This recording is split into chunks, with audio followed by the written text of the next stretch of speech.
ਹੁਣ ਅਸੀਂ ਤੁਹਾਨੂੰ ਜਾਣਕਾਰੀ ਦੇਣ ਜਾ ਰਹੇ ਹਾਂ ਸਾਊਂਡ ਨਾਲ ਜੁੜੀਆਂ ਹੋਈਆਂ ਪ੍ਰੋਬਲਮ ਅਤੇ ਉਹਨਾਂ ਦੇ ਸੋਲੂਸ਼ਨ ਦੇ ਬਾਰੇ।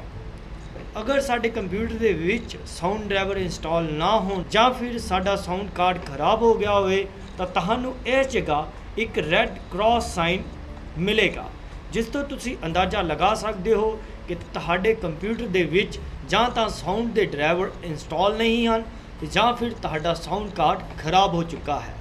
ਇਸ ਦਾ ਅੰਦਾਜ਼ਾ ਤੁਸੀਂ ਇੱਕ ਚੀਜ਼ ਤੋਂ ਹੋਰ ਤੋਂ ਲਗਾ ਸਕਦੇ ਹੋ ਕਿ ਜਦੋਂ ਤੁਸੀਂ ਇਸ ਉੱਪਰ ਕਲਿੱਕ ਕਰੋਗੇ ਤਾਂ ਇਹ ਜੋ ਸਾਊਂਡ ਸਾਈਨ ਹੈ ਇਹ ਤੁਹਾਨੂੰ ਐਕਟਿਵ ਦਿਖਾਈ ਦੇ ਰਿਹਾ ਹੈ, ਪਰ ਉਦੋਂ ਇਹ ਬਿਲਕੁਲ ਤੁਹਾਨੂੰ ਪੈਸਿਵ ਦਿਖਾਈ ਦੇਵੇਗਾ। ਇਸ ਦਾ ਅੰਦਾਜ਼ਾ ਅਸੀਂ ਕੰਟਰੋਲ ਪੈਨਲ ਦੇ ਵਿੱਚ ਜਾ ਕੇ ਸਾਊਂਡ ਤੇ ਕਲਿੱਕ ਕਰਾਂਗੇ ਤਾਂ ਇਸ ਜਗ੍ਹਾ ਜੋ ਆਈਕਨ ਤੁਹਾਨੂੰ ਐਕਟਿਵਸ ਦਿਖਾਈ ਦੇ ਰਹੇ ਹਨ ਇਹ ਵੀ ਤੁਹਾਨੂੰ ਐਕਟਿਵ ਦਿਖਾਈ ਨਹੀਂ ਦੇਣਗੇ, ਇਹ ਬਿਲਕੁਲ ਹੀ ਤੁਹਾਨੂੰ ਪੈਸਿਵ ਦਿਖਾਈ ਦੇਣਗੇ, ਜਿਸ ਤੋਂ ਤੁਸੀਂ ਅੰਦਾਜ਼ਾ ਲਗਾ ਸਕਦੇ ਹੋ ਕਿ ਤੁਹਾਡੇ ਲੈਪਟਾਪ ਜਾਂ ਕੰਪਿਊਟਰ ਦੇ ਜਾਂ ਤਾਂ ਸਾਊਂਡ ਕਾਰਡ ਡਰਾਈਵਰ ਖਰਾਬ ਹਨ ਤੇ ਜਾਂ ਫਿਰ ਸਾਊਂਡ ਕਾਰਡ ਖਰਾਬ ਹੋ ਚੁੱਕਾ ਹੈ।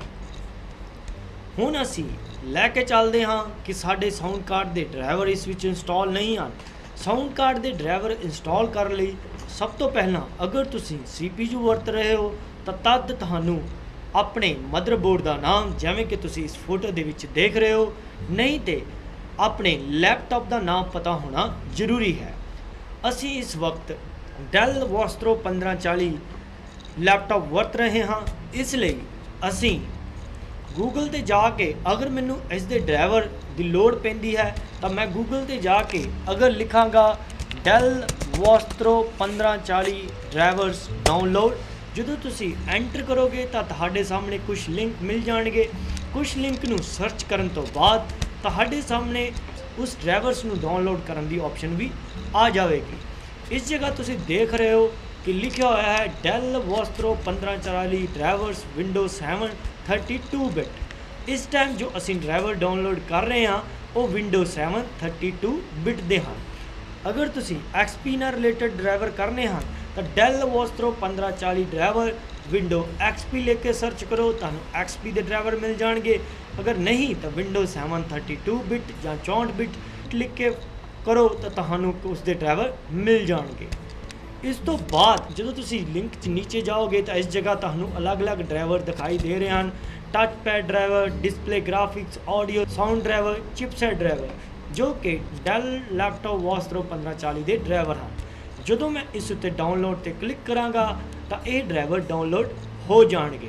ਇਸ ਤੋਂ ਇਲਾਵਾ ਅਗਰ ਤੁਹਾਨੂੰ ਇੰਟਰਨੈਟ ਰਾਹੀਂ ਡਰਾਈਵਰ ਨਹੀਂ ਮਿਲ ਰਹੇ ਤਾਂ ਤੁਸੀਂ ਦੁਕਾਨਦਾਰ ਕੋਲ ਜਾ ਕੇ ਆਪਣੇ CPU ਦੇ ਮਦਰਬੋਰਡ ਦਾ ਨਾਮ ਦੱਸਣ ਤੋਂ ਬਾਅਦ ਤੇ ਜਾਂ ਫਿਰ ਆਪਣੇ ਲੈਪਟਾਪ ਦਾ ਨਾਮ ਦੱਸਣ ਤੋਂ ਬਾਅਦ ਉਸ ਕੋਲੋਂ ਡਰਾਈਵਰ ਲੈ ਸਕਦੇ ਹੋ।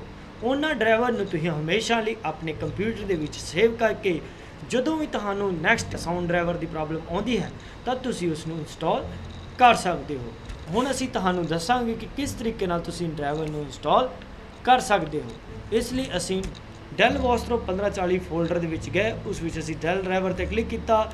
ਜਿਵੇਂ ਕਿ ਤੁਸੀਂ ਉਸ ਇੰਟਰਨੈਟ ਵਾਲੇ ਆਈਕਨ ਦੇ ਵਿੱਚ ਮੈਂ ਤੁਹਾਨੂੰ ਦੁਬਾਰਾ ਤੋਂ ਦਿਖਾ ਰਹਾਂਗਾ, ਇਸ ਜਗ੍ਹਾ ਤੁਸੀਂ ਦੇਖ ਰਹੇ ਹੋ R302548, ਇਸ ਜਗ੍ਹਾ ਤੁਸੀਂ ਦੇਖ ਰਹੇ ਹੋ R308434, ਜੋ ਕਿ ਡਰਾਈਵਰ ਅਸੀਂ ਵੀ ਇੰਟਰਨੈਟ ਤੋਂ ਡਾਊਨਲੋਡ ਕੀਤੇ ਹਨ। ਇਸ ਜਗ੍ਹਾ ਜਾ ਕੇ ਜਦੋਂ ਅਸੀਂ ਕਲਿੱਕ ਕਰਾਂਗੇ ਤਾਂ ਤੁਹਾਡੇ ਕੋਲ ਪੁੱਛਿਆ ਜਾਏਗਾ do you want to allow the following program to make changes to this computer. ਤੁਸੀਂ ਇਸ ਦਾ ਆਨਸਰ ਯੈਸ ਵਿੱਚ ਦੇ ਸਕਦੇ ਹੋ। ਜਦੋਂ ਤੁਸੀਂ ਇਸ ਦਾ ਯੈਸ ਵਿੱਚ ਆਨਸਰ ਦਿਓਗੇ ਉਸ ਤੋਂ ਬਾਅਦ ਕੰਟੀਨਿਊ ਕਰੋਗੇ ਤਾਂ ਇਹ ਸੀ ਜੋ ਜ਼ਿਪ ਫਾਈਲ ਸੀ ਜੋ ਕਿ ਅਨਜ਼ਿਪ ਹੋ ਰਹੀ ਹੈ। ਅਨਜ਼ਿਪ ਕਰਨ ਤੋਂ ਬਾਅਦ ਯੈਸ ਟੂ ਆਲ ਜਦੋਂ ਅਸੀਂ ਕਲਿੱਕ ਕਰਾਂਗੇ ਤਾਂ ਫਾਈਲ ਅਨਜ਼ਿਪ ਹੋ ਜਾਵੇਗੀ। ਅਨਜ਼ਿਪ ਕਰਨ ਤੋਂ ਬਾਅਦ ਹੁਣ ਤੁਸੀਂ ਦੇਖ ਰਹੇ ਹੋ ਕਿ ਤੁਹਾਡੇ ਸਾਹਮਣੇ ਡਰਾਈਵਰ ਆ ਚੁੱਕੇ ਹਨ। ਹੁਣ ਜਿਵੇਂ ਹੀ ਤੁਸੀਂ ਨੈਕਸਟ ਕਰੋਗੇ ਤਾਂ ਤੁਹਾਡਾ ਡਰਾਈਵਰ ਓਪਨ ਹੋ ਜਾਣਗੇ। ਇਸ ਤਰੀਕੇ ਨਾਲ ਅਸੀਂ ਕੋਈ ਵੀ ਡਰਾਈਵਰ ਆਪਣੇ ਕੰਪਿਊਟਰ ਦੇ ਵਿੱਚ ਇੰਸਟਾਲ ਕਰ ਸਕਦੇ ਹਾਂ।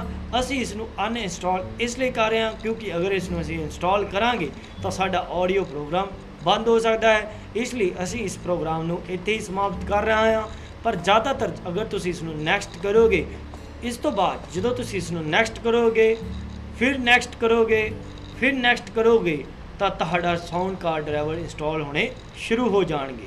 ਸੋ ਇਸ ਤਰੀਕੇ ਨਾਲ ਅਸੀਂ ਸਾਊਂਡ ਕਾਰਡ ਡਰਾਈਵਰ ਨੂੰ ਇੰਸਟਾਲ ਕਰ ਸਕਦੇ ਹਾਂ ਅਤੇ ਸਾਊਂਡ ਨਾਲ ਜੁੜੀਆਂ ਹੋਈਆਂ ਪ੍ਰੋਬਲਮ ਨੂੰ ਖਤਮ ਕਰ ਸਕਦੇ ਹਾਂ।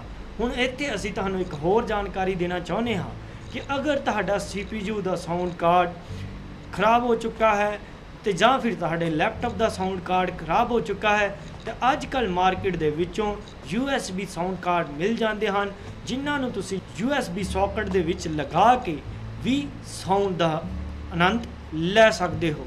ਇਸ ਤੋਂ ਇਲਾਵਾ ਅਸੀਂ ਕੰਪਿਊਟਰ ਅਸੈਂਬਲਿੰਗ ਦੇ ਵਿੱਚ ਸਾਊਂਡ ਕਾਰਡ ਨੂੰ ਕਿਸ ਤਰੀਕੇ ਨਾਲ ਕੰਪਿਊਟਰ ਦੇ ਵਿੱਚ ਫਿੱਟ ਕਰਨਾ ਹੈ, ਉਸ ਦੀ ਜਾਣਕਾਰੀ ਅਸੀਂ ਕੰਪਿਊਟਰ ਅਸੈਂਬਲਿੰਗ ਦੇ ਦੌਰਾਨ ਤੁਹਾਨੂੰ ਦੇਵਾਂਗੇ। ਤੇ ਅਸੀਂ ਚਾਹੁੰਦੇ ਹਾਂ ਕਿ ਅਗਰ ਤੁਸੀਂ ਉਸ ਨੂੰ ਸਿੱਖਣਾ ਚਾਹੁੰਦੇ ਹੋ ਤਾਂ ਫਿਰ ਸਾਡੀ ਕੰਪਿਊਟਰ ਅਸੈਂਬਲਿੰਗ ਵਾਲੀ ਵੀਡੀਓ ਨੂੰ ਜ਼ਰੂਰ ਦੇਖੋ।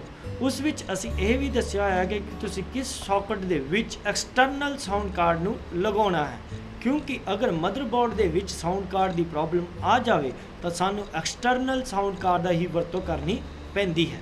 ਸੋ ਇਹ ਸੀ ਸਾਡਾ ਸਾਊਂਡ ਕਾਰਡ। ਇਸ ਤੋਂ ਇਲਾਵਾ ਤੁਸੀਂ ਇਹਨਾਂ ਤੇ ਜਾਣਦੇ ਹੀ ਹੋ ਕਿ ਅਸੀਂ ਆਵਾਜ਼ ਨੂੰ ਕਿਸ ਤਰੀਕੇ ਨਾਲ ਵਧਾਉਣਾ ਹੈ ਜਾਂ ਕਿਸ ਤਰੀਕੇ ਨਾਲ ਮੈਨੇਜ ਕਰਨਾ ਹੈ। ਸੋ ਇਹ ਸੀ ਸਾਊਂਡ ਤੇ ਸਾਊਂਡ ਨਾਲ ਸੰਬੰਧਿਤ ਪ੍ਰੋਬਲਮ ਅਤੇ ਉਹਨਾਂ ਦੇ ਸੋਲਿਊਸ਼ਨ।